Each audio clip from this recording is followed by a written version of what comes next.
Friends, నీటి మాట లోపల పుష్యమాసం యొక్క విశిష్టతను మనం తెలుసుకుందాం. చంద్రుడు పుష్యమి నక్షత్రంలో ఉండగానే వచ్చే మాసము పుష్యమాసం అని మన శాస్త్రాలు తెలియజేశాయి. పుష్య అనే మాటకు పోషణ శక్తి కలిగినది అని అర్థం. పుష్యమాసము శీతాకాలం. పుష్యమాసం లోపల చలి ఎక్కువగా ఉంటుంది. శీతాకాలం అన్నమాట.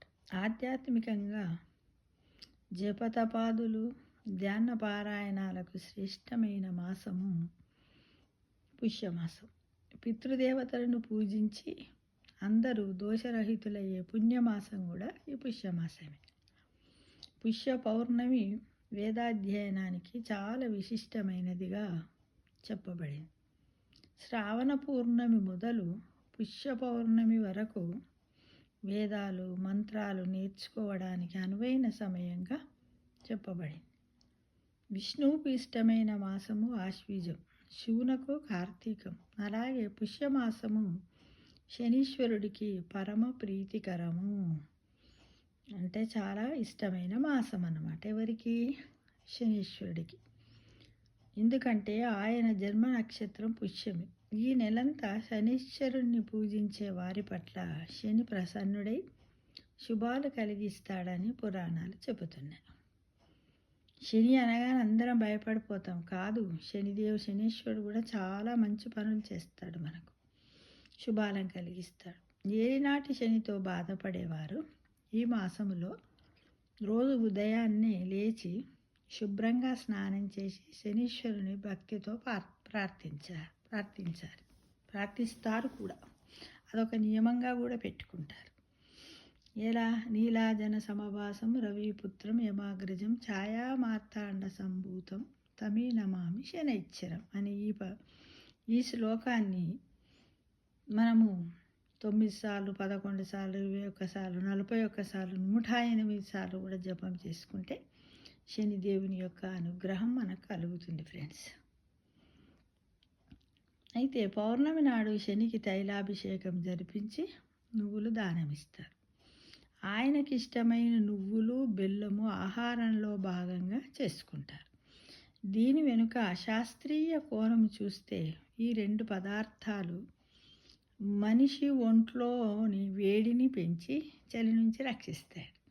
అంటే సైంటిఫిక్గా చూసినట్టయితే కూడా దీనివల్ల మనకు లాభాలే ఉన్నాయి. ఎందుకంటే చలి ఎక్కువగా ఉంటుంది కాబట్టి మన శరీరంలో వేడిని పెంచి చలి నుంచి కూడా మనల్ని రక్షిస్తుంది.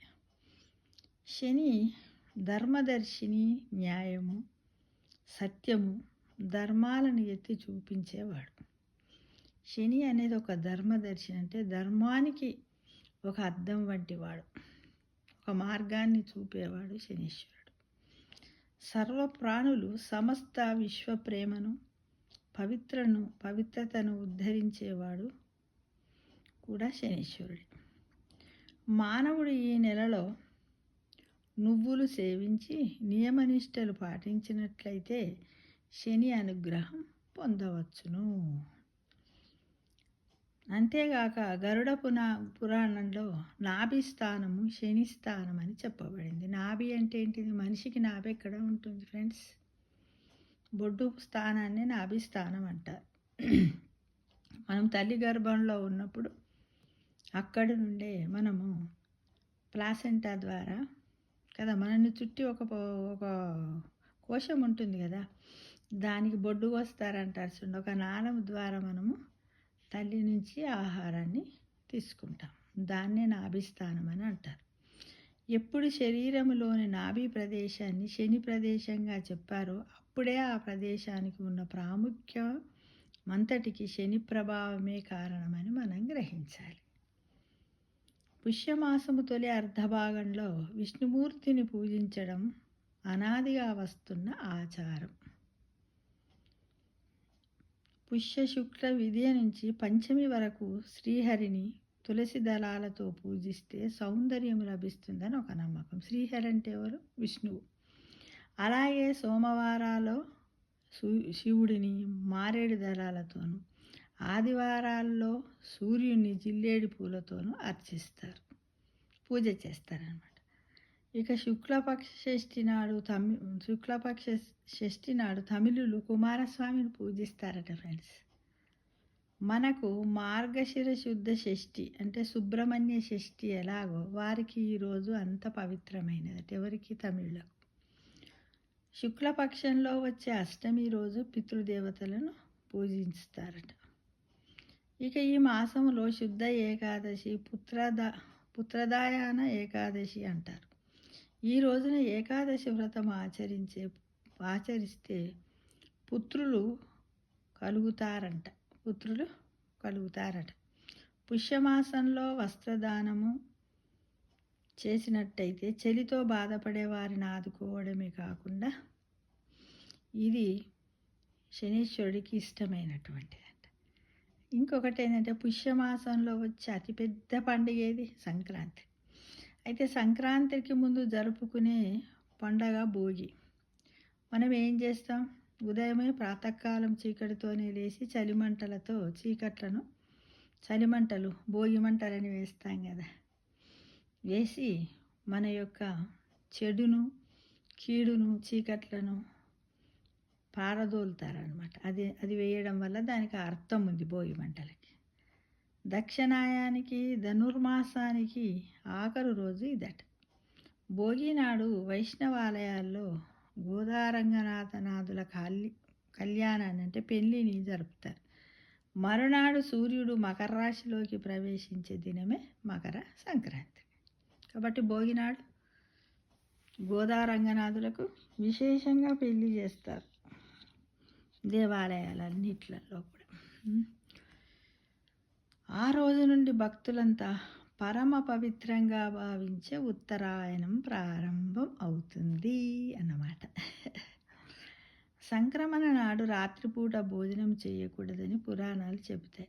అయితే సంక్రాంతి నాడు శివుణ్ణి ఆవునీతితోనూ నువ్వులతోనూ అభిషేకిస్తే దరిద్రం తొలగిపోయి సకల సౌభాగ్యాలు కలుగుతాయట. సంక్రాంతి మరటి రోజును కనుమ పండుగ చేస్తారు. ఈరోజు ధాన్యరాశులను వ్యవసాయంలో సహకరించే పశువులను లక్ష్మీ స్వరూపంగా భావించి పూజిస్తారు. పుష్యబహుళ ఏకాదశి, నిమలై ఏకాదశి, సపలై ఏకాదశి, కళ్యాణ ఏకాదశి అని కూడా పిలుస్తారన్నమాట. ఇన్ని పేర్లు. సున్నిపిండితో ఒంటిని రుద్దుకుని నువ్వులు కలిపిన నీటిలో స్నానం చేయడము, నువ్వుల్ని ఆహారంలో భాగంగా చేసుకోవడము, మంచినీటిలోనూ నువ్వులు కలుపుకొని తాగడం, తిలదానము చేయడం ఈ ఏకాదశి రోజు చేస్తారట. తిలదానం అంటే నూనెను. ఈ మాసంలో ఆఖరి రోజైన అమావాస్యను చొల్లంగి అమావాస్య అంటారు. ఈ రోజు నది స్నానాలు చేసుకుని దైవ దర్శనం చేసుకున్నట్టయితే శుభాలు కలుగుతాయట. పితృదేవతల మీద కూడా తర్పణాలు కూడా చేస్తారట. అన్నదానాలు బీదవారికి ఇవన్నీ చేస్తే పుణ్యఫలంతో పాటు పితృదేవతల అనుగ్రహం కూడా మనకు కలుగుతుందట ఫ్రెండ్స్. ఇక పుష్యమాసములో సూర్యోదయ సమయమున ప్రసరించు సూర్యకాంతి అద్భుతమగు యోగ చైతన్యమును ప్రసాదిస్తుందట. పుష్యమి చాలా అద్భుతమైన నక్షత్రం అట. చెప్పలేనంత కాంతిని దర్శనం చేయించే మాసమే పుష్యమాసం అంట. ఉత్తరాయణ పుణ్యకాలంలో సూర్యుడు దక్షిణము నుండి ఉత్తర దిశగా ప్రయాణం సాగిస్తాడు, అనగా ఊర్ధ్వముఖంగా ప్రయాణం చేస్తాడనమాట. మనలోని ప్రాణశక్తి బలమును కూర్చుకునే సమయం. సూర్యకిరణముల యందు ఒక ప్రత్యేకమైన హిరణ్మయమైన కాంతి ఉండునట. ఇది మన బుద్ధిని ప్రచోదనం గావిస్తుందట. మనస్సును అంటిపెట్టుకున్న స్వభావమునందలి అశుభములను ఆ కాంతి హరింపగలదట. బుద్ధిబలము, ప్రాణబలము పుష్టిగా లభిస్తాయట. ఈ పుష్యమాసంలో ఇవన్నీ కూడా మనకు లభిస్తాయి. కాబట్టి మన పుష్యమాసంలో ఎంత వీలైతే అంత మనం ఏం చేద్దాం, చాతనైనంత వరకు మనము పూజ జపతపాలు చేయడానికి, భగవంతుణ్ణి అర్చించడానికి మన సమయాన్ని కేటాయిస్తే బాగుంటుందని నేను ఆశిస్తున్నాను ఫ్రెండ్స్. ఎందుకంటే ఎంతో టైం వేస్ట్ చేస్తూ ఉంటాం. దానివల్ల అలా అర్థం లేనటువంటి నెగిటివ్ థింగ్స్ కూడా థాట్స్ వస్తుంటే వాటిని పక్కన పెట్టి అన్ని మాసాలకు కూడా మనం ఇంపార్టెన్స్ ఇస్తూ నిత్యం మన దినచర్యలో స్వామివారిని ధ్యానించడం ఒక పద్ధతిగా పెట్టుకుందాం. అలానే కొన్ని మాసాలకు విశిష్టంగా ఉన్నాయి కదండి, అందరికీ తెలుసు. సీజన్స్ మారుతూ ఉంటాయి కదా, కాలాలు. అప్పుడు కూడా ప్రత్యేకమైనటువంటి దేవుళ్ళను పూజిస్తే బాగుంటుంది ఫ్రెండ్స్. తప్పకుండా చేద్దామా మరి.